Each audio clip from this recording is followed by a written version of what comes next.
Tales of Our Land, Lord Percy's Dream. Leaving the dissipations of the English court, Lord Percy came to America to share the fortune of his brethren in the contest then raging upon our soil. His father had charged him with the delivery of a certain package to an Indian woman, should he meet her in his rambles through the western wilds, and without inquiring into the nature of the gift or its occasion, he accepted that trust. At the Battle of the Brandywine, strangely foretold by Quaker prophecy 40 years before, he was detailed by Cornwallis to drive the colonial troops out of a graveyard where they had entrenched themselves. And though he set upon this errand with the enthusiasm of youth, his cheek paled as he drew near the spot where the enemy was waiting. It was not that he had actual physical fear of the onset.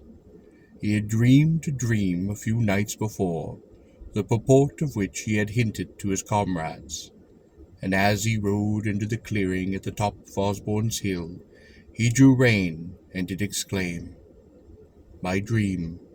Yonder's the graveyard. I am fated to die there." Giving a few of his effects to his brother officers, and charging one of them to take a message of love to his betrothed in England, he set his lips, and he rode forward. His cavalry bound toward the scene of action, and were within 30 paces of that cemetery wall, when from behind it rises a battalion of men in the green uniform of the Santee Rangers, and pours a withering fire into the ranks. The shock is too great to withstand, and the redcoats stagger away with their broken ranks, leaving many a dead and many a wounded upon that ground. Lord Percy is the coolest of all. He urges the broken column forward, and almost alone holds the place until the infantry, 100 yards behind, do come up.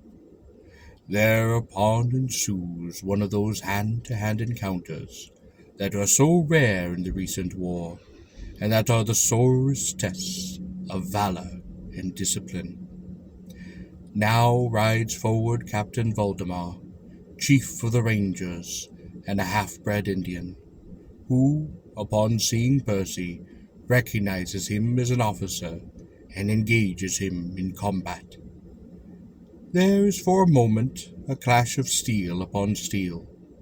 Then the nobleman falls heavily to the earth, dead.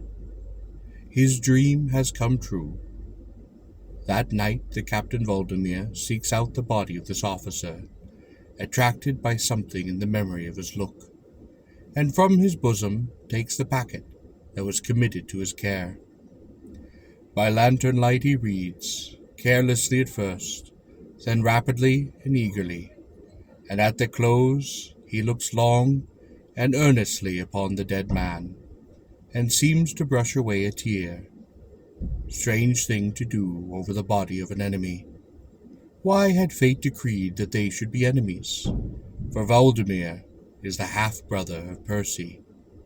His mother, the Indian girl that the Earl, now passing his last days in England, had deceived with a pretended marriage, and the letters promised patronage to her son. The half-breed digs a grave that night with his own hands, and lays the form of his brother inside.